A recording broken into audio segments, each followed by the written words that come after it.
de har precis fått loss filmen. Ja, det är jättebra. Ja, nej. Ja, vi kan prata om det. Nej. Ja, nej, men alltså det är mycket. Såvida inte det händer något där i gängen. Det tror jag. Så det är kastigare.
Det här angående gängkriminalitet? Ja, precis. Ja. Kanske fler som har... Ja. Nej, men det är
Ja, för Ivar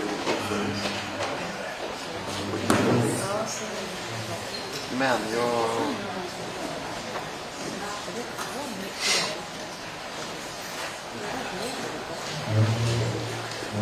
Jag vet inte. Jag antar att de testar dem. Ja. Ja. Ja.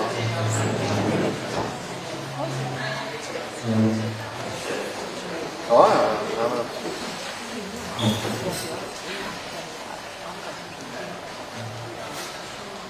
jo, det var mycket.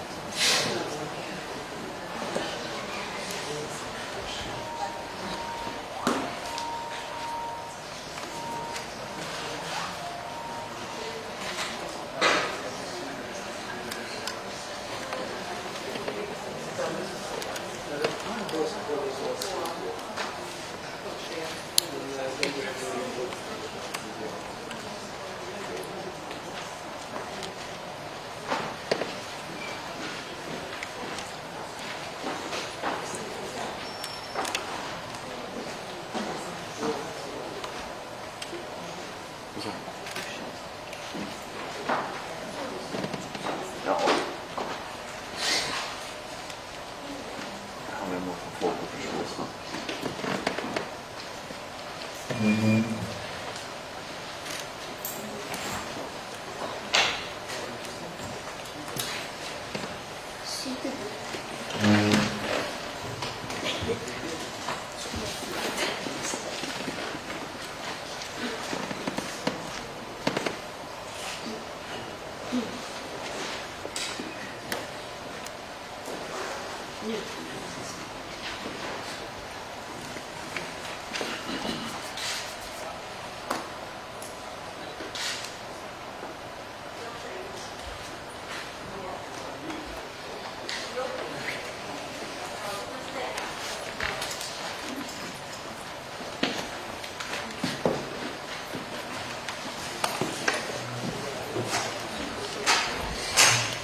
Känn här.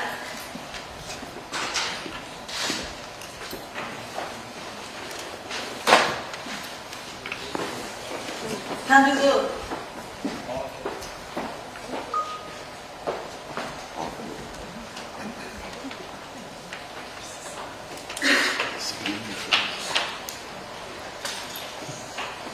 Så man blir hotad.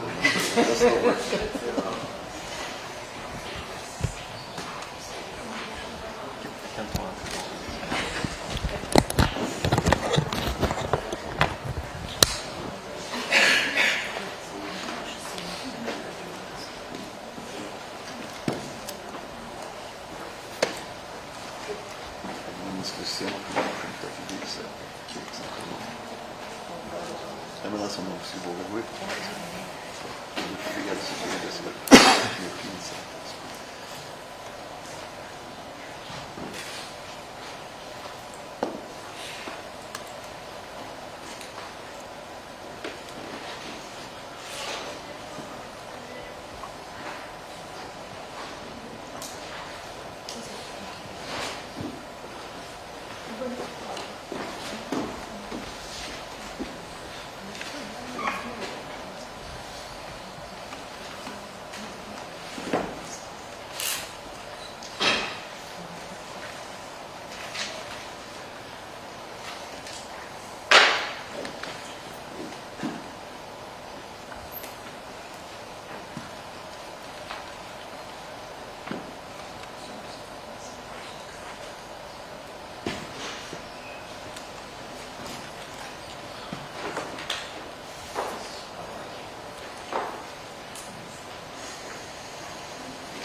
Ladies and gentlemen, good morning and welcome to Nobel Forum for the announcement of this year's Nobel Prize in Physiology or Medicine.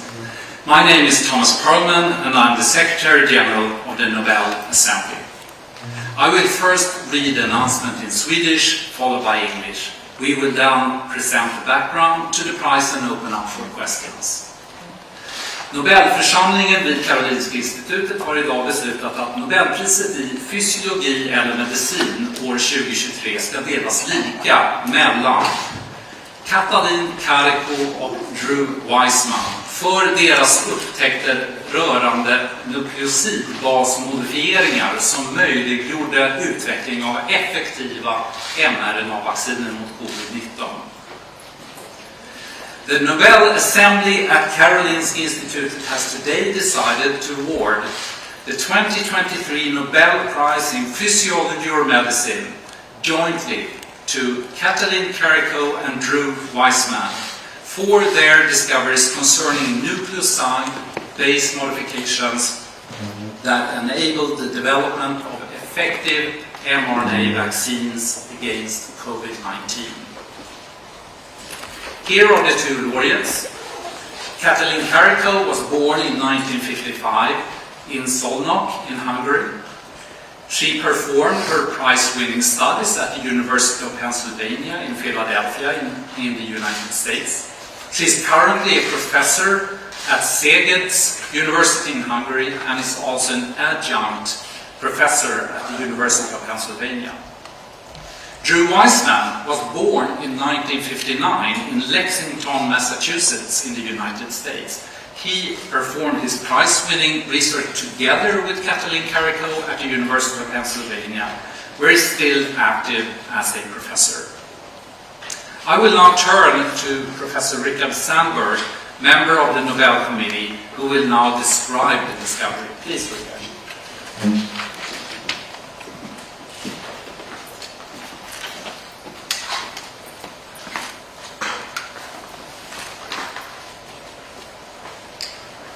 In today's interconnected society, the risk of new pandemics is greater than ever before. when the virus SARS-CoV-2 emerged in late 2019, it rapidly spread across the globe and developed into the devastating COVID-19 pandemic. During the viral infection, the immune system recognizes viral components as foreign, and they induce antiviral immune responses mediated through cells and antibodies. However, this takes time, and meanwhile, the person can develop serious disease. Vaccination strategies have been developed with the purpose of inducing antiviral immune responses that will protect against future infections. For a long time, weakened or inactivated viruses have been used as vaccines. Vaccination programs have been very successful in mitigating many life-threatening diseases, including polio, measles, and yellow fever. With advances in molecular biology, targeted vaccination strategies became feasible. By isolating genetic information from the virus, specific viral proteins could be produced and used as vaccines. Examples are highly effective vaccines against the hepatitis B virus and the human papillomavirus. More recently, harmless viral vectors have been used to deliver viral DNA fragments into human cells to make viral proteins and induce an immune response. Examples are the recently developed Ebola vaccines. The targeted strategies have the advantage of not requiring whole viruses, but still they rely on resource-intensive cell culturing for vaccine production. Researchers have therefore long been attracted to the idea of using messenger RNA or mRNA for clinical applications, where the mRNA is used as a template for protein synthesis. The production of mRNA does not require large-scale cell culturing, and future vaccines based on mRNA had the potential to become scalable, fast, and flexible. In fact, major advances were made in the last decades. Researchers showed already 40 years ago that large amounts of mRNA can be produced without cells, for example, using the T7 in vitro transcription system. Moreover, progress was being made in delivering mRNA into cells using different forms of lipid carriers. But there was a major obstacle to development of mRNA-based clinical applications. When in vitro produced mRNA was delivered into cells, it resulted in low protein amounts, and additionally, it triggered an inflammatory cytokine response. This year's Nobel laureates, Katalin Karikó and Drew Weissman, started working together at the University of Pennsylvania, bringing with them highly complementary expertise. Karikó had a background in RNA biochemistry and a strong vision of RNA-based therapeutics. Weissman had a background in immunology, working with dendritic cells and their role in immune surveillance and vaccination. It was clear to them that in vitro produced mRNA must somehow differ from the mRNA made in human cells. Delivering in vitro produced mRNA into dendritic cells induced the inflammatory cytokine response, whereas the delivery of human mRNA did not. Using bacterial mRNA, shown on the right side, did also trigger the inflammatory response. Having explored several potential differences in the mRNA, they became interested in nucleoside-based modifications. RNA contains 4 bases, often abbreviated as A, U, G, and C. However, these bases can get further chemically modified within our cells. It was becoming appreciated that base modifications were more prevalent in human RNA compared to RNA in bacteria. Could the lack of base modifications in mRNA produced in vitro be the critical factor that leads to inflammatory response? In a series of carefully constructed experiments, Carico and Weissman used the T7 in vitro system to produce mRNA with various nucleoside base modifications. Each type of produced mRNA separately introduced into dendritic cells while monitoring the TNF-alpha levels, an important inflammatory cytokine. They discovered that mRNA produced with specific base modifications could almost completely abolish TNF-alpha secretion. In particular, modifications to the uridines, highlighted on the right side in orange, made a large difference. One of the most effective modified bases was pseudouridine, which is a naturally occurring uridine modification. Whereas in vitro produced mRNA triggered toll-like receptor activation, leading to inflammatory cytokines, mRNA made with pseudouridine did not. Carico and Weissman published their breakthrough discovery in 2005, 15 years before the COVID-19 pandemic. Realizing the importance of their discovery, they next demonstrated that base-modified mRNA resulted in higher protein expression in target cells, both in cell culture and in animals. More protein was made from each delivered mRNA molecule, and the laureates carefully dissected the cellular pathways involved.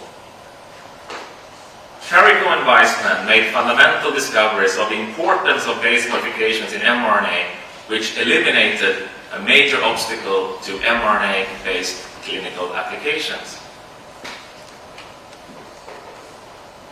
Building upon this mRNA technology, as well as research by others on stabilized spike protein and mRNA delivery using lipid nanoparticles, two highly effective mRNA vaccines against COVID-19 were developed and approved in record time. Importantly, the two mRNA vaccines had complete substitution of uridines for a pseudouridine variant in the sequence coding for the spike protein. mRNA vaccines, together with other COVID-19 vaccines, have been administered over 13 billion times. Together, they have saved millions of lives, prevented severe COVID-19, reduced the overall disease burden, and enabled societies to open up again. The successful mRNA vaccines against COVID-19 have had a tremendous impact on the interest in mRNA-based technologies. mRNA technologies are now being used to develop vaccines against other infections. The technology may also be used for therapeutic protein delivery and cancer treatment in the hope of further improving human health. Here are the two Nobel laureates again. So this year's Nobel Prize recognizes their basic science discovery that fundamentally changed our understanding of how mRNA interacts with the immune system and had a major impact on society during the recent pandemic. Thank you, Richard. I would like to open up for questions. We'll of course continue with interviews outside, but if there are any questions. Yes? Have you managed to contact the winner? Who did you speak to, and what was their response to this announcement today? Yeah, I was fortunately I was able to reach both of them, they were very happy. It was wonderful to talk to them. This year I actually asked if they were surprised, because I suspected they maybe would not be having received many prizes, but Katalin Karikó explained that she was so overwhelmed, and also put it in context with her situation as a scientist for many years. 10 years ago, she told me that she was terminated from her current position and had to move to Germany for another position, and without her family and so forth. So it's been a dramatic change in her circumstances, and she acknowledged that, and she was great to talk to her. I'm very happy. Drew Weissman as well. I mean, it was wonderful to talk to him. He was overwhelmed and enormously grateful for this award. So yes, I got hold of them. Drew Weissman just a few minutes before coming down here. Yes.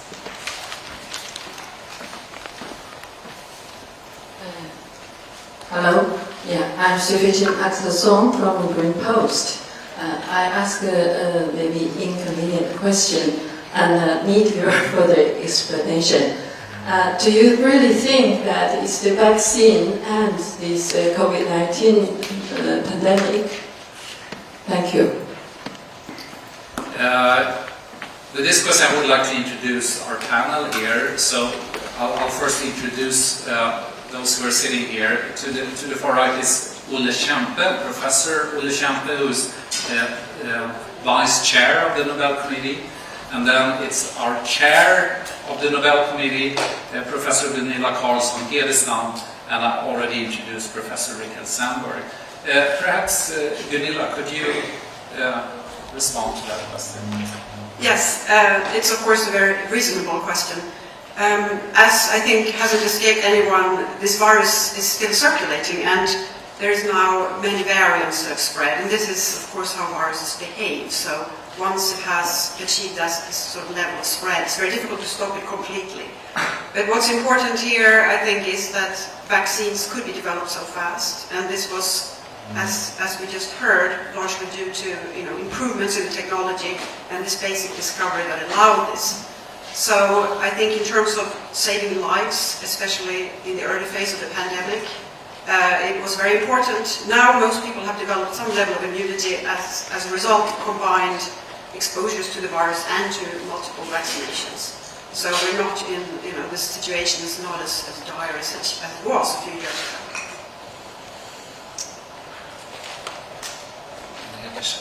Yes. Yeah. You get the microphone.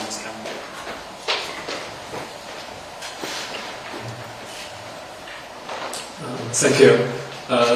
This is Sunny Life Weekly from China. So my question is, considering the fast approval of mRNA-based vaccine against COVID-19, what impact can this year's prize have on the authorities to make decisions in the future for mRNA-based vaccine development? And another question is, do you consider this year's prize as a powerful strike back for the anti-vaccine movement and also for vaccine hesitation? If Olle Kempe, could you respond to those questions? If I start with the latter part of your question, does this affect the anti-vaxxers and people who are hesitant? Anti-vaxxers, I don't know if they will change in any way, but I think giving a Nobel Prize for this COVID-19 vaccine may make hesitant people take the vaccine and be sure that it's very efficient and it's safe. Now we have 30 million tests being done all over the world on people who's not experienced the disease previously, and we know it's a very safe and very efficient vaccine. The other question was if it will impact decision to award. I think if the FDA and EMA will be faster in a situation like this, I think they made the right decision to be very fast. In other cases, it may be wise to be a bit slower. Okay. Any additional question? Here's one. Yes. Hello, this is Caixin Media from China, and with the mRNA, we don't know the long-term effect yet. So, do you have any concern over that? Richard, would you like to respond to that question? Yes.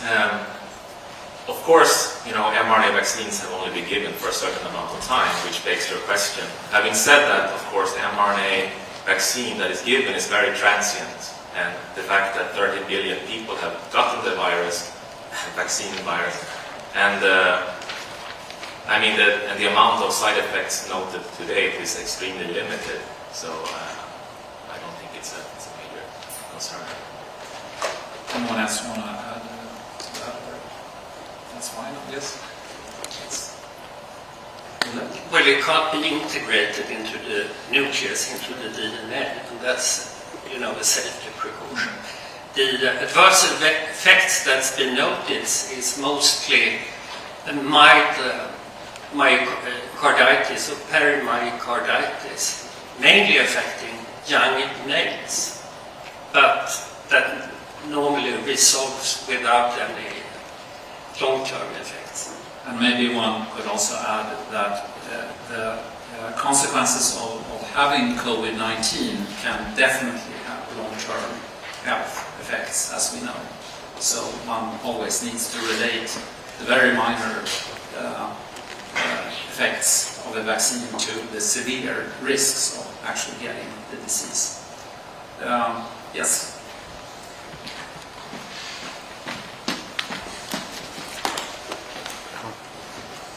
Thank you, David Keaton, Associated Press. Obviously, throughout the pandemic, COVID-19 pandemic, we saw a very strong anti-vax movement, specifically targeting these new technology vaccines. As a scientific body, as scientists, what must this medical community do to try and breach this gap of trust between the wider audience, the wider public, and the scientific community to convince people that these are indeed safe? Yeah. I think continue to communicate how vaccines work, and for example, in the case of COVID-19, people felt that the vaccines were produced or developed very quickly. And that's true, because there was a huge need for that.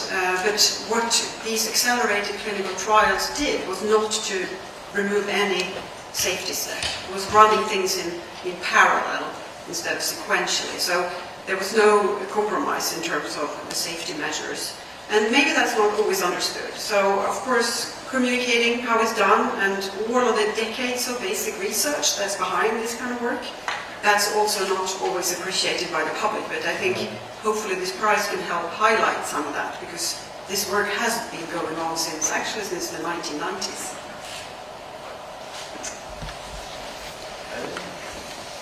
There is one more here.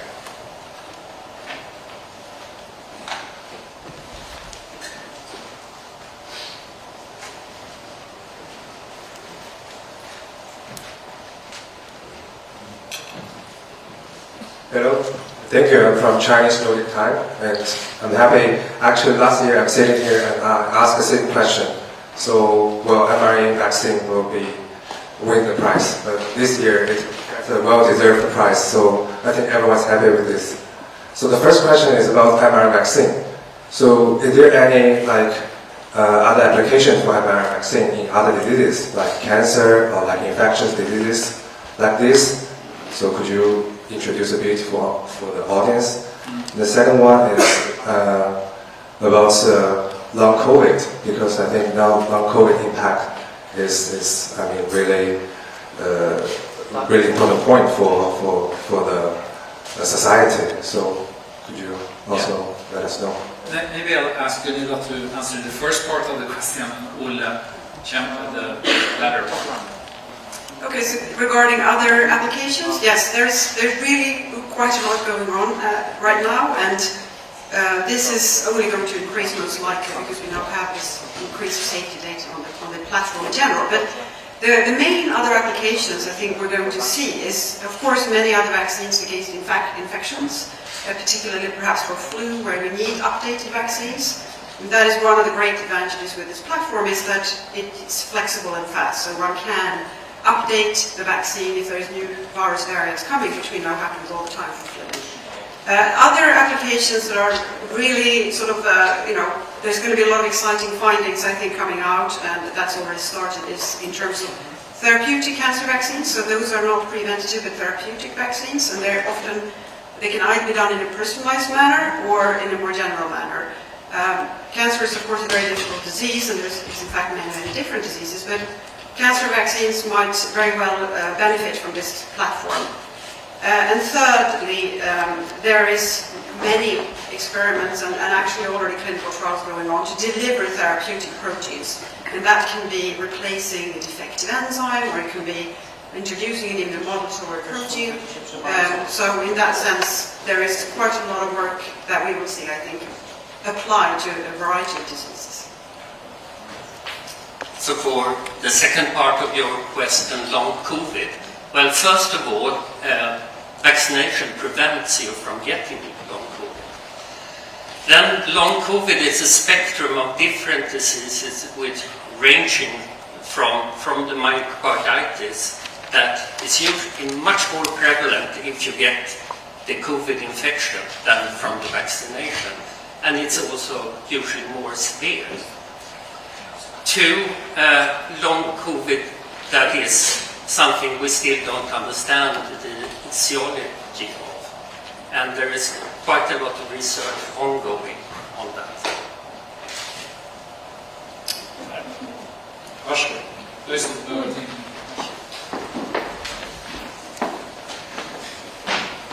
Yes, I'd like to ask you, Thomas, about Katalin Kariko's personal circumstances. You said that she had to leave her job, and could you just give me some more details about what happened to her and what the price means? Yeah, I should say that I can only convey, and she essentially only told me what she has been telling in other interviews.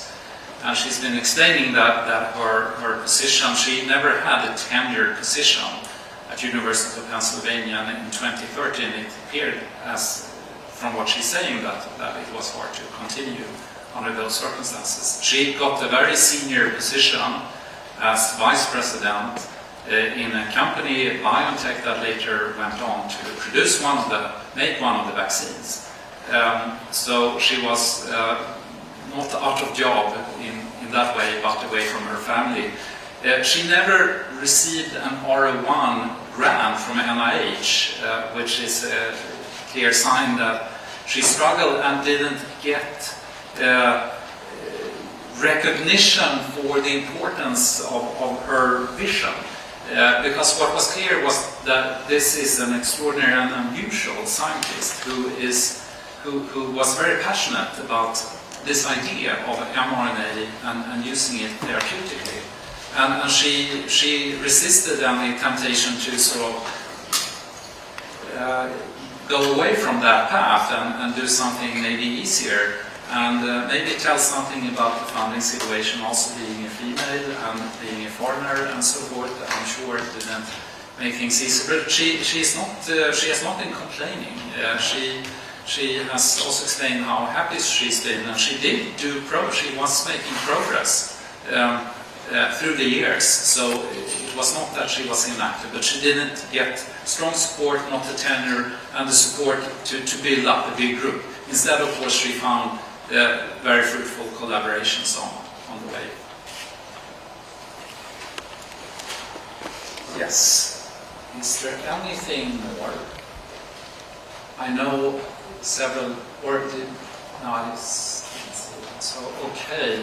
So I think then, I know several are eager to have interviews. So I think we'll close this part of the press conference right now. Thank you so much for coming, and apologies for the short delay at the beginning.